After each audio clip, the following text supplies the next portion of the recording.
Maria, antes de passar a palavra para você, só quero relembrar a nossa audiência que está avançando no plenário do Senado Federal o debate sobre a PEC que criminaliza a posse e o porte de drogas, qualquer quantidade, né, Zé Maria?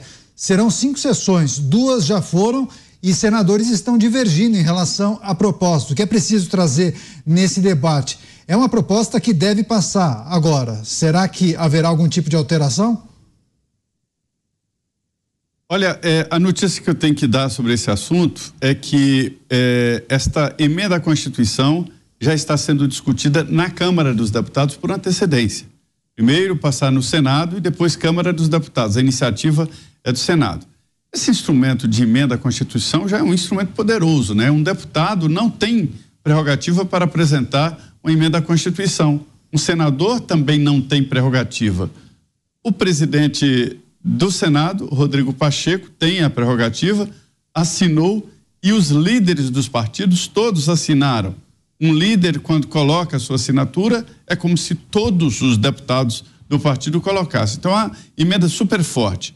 E pegou um relator muito competente. O senador Efraim discutiu com vários setores, fez audiência pública, ouviu detalhes, foi a vários países conhecer a legislação, onde deu certo, onde não deu certo, e elaborou um parecer muito importante.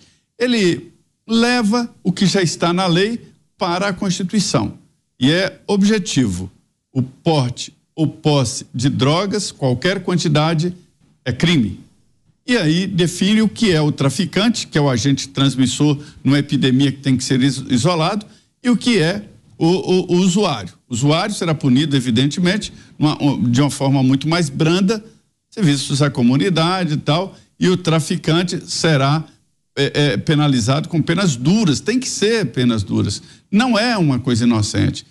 Isso arrasa famílias, isso arrasa vidas, né? Então é preciso punir de uma maneira muito firme. Foi aprovado na CCJ e agora depende do plenário. A discussão está no plenário e será a emenda aprovada e já entra na Câmara dos Deputados, Daniel, com um caminho andado. O presidente da Câmara, Arthur Lira, já até antecipou e disse que este é um assunto do Congresso Nacional e não do Supremo Tribunal Federal. Ou seja, esta emenda deve ser aprovada. Eu entendo que quem deve fazer essa distinção é o policial. Ele sabe quem é o traficante e quem é o consumidor, por vários detalhes, por vários. Ele tem essa sensibilidade, né? E o policial, quando faz ali o flagrante e leva para a delegacia, ele não condenou, ele apenas definiu uma linha. Aí depois tem um promotor que pode ou não apresentar a denúncia, tem o próprio delegado, né, que faz o inquérito, e por último tem o judiciário inteiro para definir. Então, eu entendo que esta função de dizer quem é traficante e quem é usuário é o policial. E a lei já define características, não é só a quantidade, né, mas a quantidade também, evidentemente, se pega uma quantidade muito grande, não dá para dizer que é consumo, né? Mas além da quantidade tem o local da apreensão, tem a pessoa, se ela tem dinheiro trocado, se ela tem a forma como a embalagem, assim por diante. Então eu acho que deve continuar sendo para o policial essa determinação de separar um do outro. E aí a justiça é que vai definir e dar a sentença. Pois é, nessa PEC, delegado Palumbo, o presidente do Senado, Rodrigo Pacheco, disse que inclusive a votação deve acontecer após o feriado de Páscoa, e ele reafirmou que é o Congresso Nacional é quem tem o poder legítimo para tratar sobre esse assunto. Eu achei curiosa a defesa de Rodrigo Pacheco, que foi no ponto exato que o senhor estava tratando há pouco, sobre quantidade, que um traficante pode estar levando uma quantidade determinada de cigarros de maconha. Vamos imaginar que ele está com 10 cigarros de maconha, vendeu 9. E a polícia pega justamente no momento que ele tem 1 cigarro de maconha. Pode parecer um usuário, mas não. Ele vendeu os 9 cigarros de maconha e está com 1 cigarro somente na jaqueta. Só que um outro pode ser pego pela polícia com uma quantidade maior, mas de fato ele vai levar para casa para consumir com seus amigos, enfim. Essa questão da quantidade parece o cerne da questão. Agora, delegado Palumbo, é preciso, então, debater sobre isso? O senhor defende que não haja nenhuma quantidade? Foi pego com uma quantidade mínima, cana. Olha, o Zé Maria, ele falou com muita propriedade, né? Você tem circunstâncias que faz com que a polícia, o delegado, indicie a pessoa como no tráfico de drogas, por exemplo. Onde ela foi pega? No lugar onde há venda, quanto mais entorpecente? Estava com dinheiro trocado? É um local que a polícia já conhece como tráfico, como uma biqueira, como a gente conhece aqui em São Paulo, no Rio de Janeiro, como uma boca de fumo? Tem todas essas circunstâncias que quem analisa é o policial. Se você estiver aí na Avenida Paulista e pegar uma pessoa com uma bituca de maconha, muito provavelmente ela é usuária. Mas se você estiver num lugar nobre também, eu estou falando locais nobres, ricos, porque senão o pessoal começa a falar, mas é só em comunidade. Não, não é não. Tem biqueiras em locais ricos, em locais onde os imóveis chegam a custar 3, 4, 5 milhões de reais. E você pega lá, na mercância, vendendo, com dinheiro trocado, é óbvio que ele é traficante. Se essa decisão prevalecer no Supremo Tribunal Federal, isso é um absurdo. E, respeitosamente, eu peço para que isso não leve a cabo. Isso não pode prosseguir. Por quê? Porque vai abrir precedente para que milhares de pessoas que foram presos, traficantes, que foram presos com pequena quantidade, sejam soltos. Isso vai abrir um precedente terrível. Nós vamos estar abrindo a porta da cadeia para que esses traficantes comecem a imaginar assim, está liberado, vamos vender pouco, vamos vender 5 gramas, de 5 em 5. Nós nunca seremos presos por tráfico de drogas. É essa mensagem errada, equivocada, que um poder está fazendo, usurpando a função do outro. Isso aí cabe ao Congresso Nacional. Não cabe ao Judiciário decidir sobre isso. Quem faz lei é o poder legislativo e não o judiciário. Já está no artigo 28 definindo o que é usuário. Já está em outros artigos definindo o que é tráfico de drogas. Então, nós estamos tendo que explicar que a grama é verde. Pois é, você, Cristiano, pode emendar, Beraldo.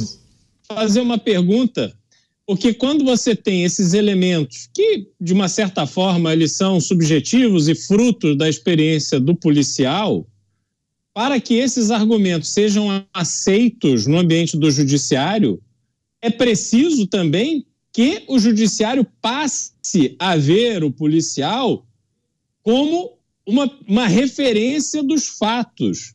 Porque hoje eu fico indignado como, em algumas circunstâncias, o policial vai à frente de um juiz e fica numa posição como se ele fosse o malfeitor, como se ele estivesse ali para poder justificar os erros que cometeu diante de um cidadão.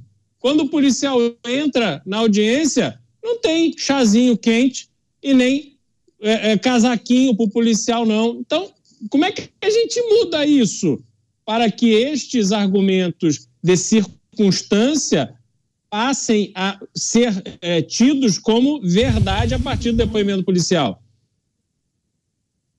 Muito boa colocação, Beraldo, excelente.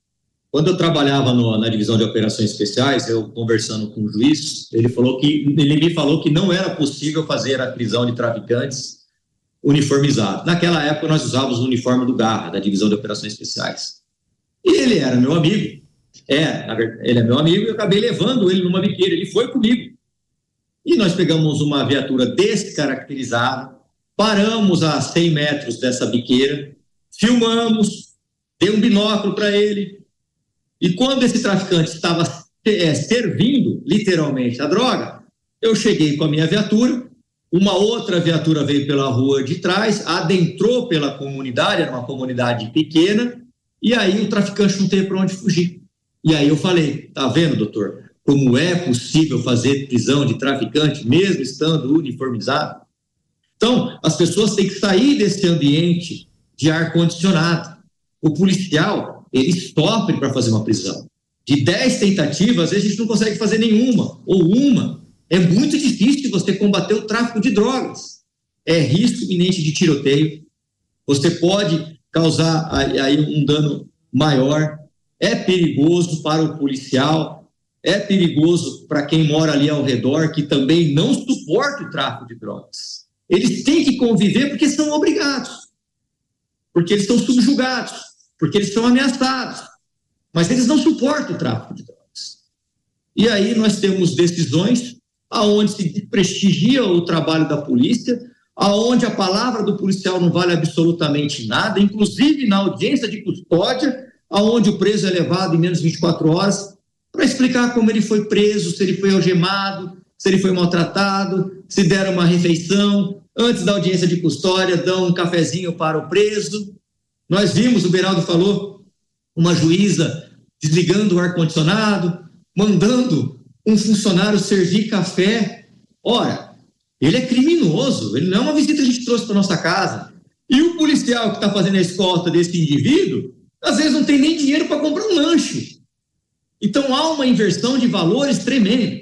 É porque esses presos, quando eles chegam na frente de um juiz, geralmente eles abaixam a cabeça, falam manso, se colocam culpa na sociedade, e aí alguns juízes criados no carpete, que estudaram a vida inteira, passam num concurso e não tem vivência nenhuma de rua. E a gente vê aberrações como essa, aonde uma juíza mandou servir café e uma outra mandou comprar um lanche para um indivíduo que estava com fome. É o fim do mundo. Notícias, inclusive, que viralizaram nas redes sociais.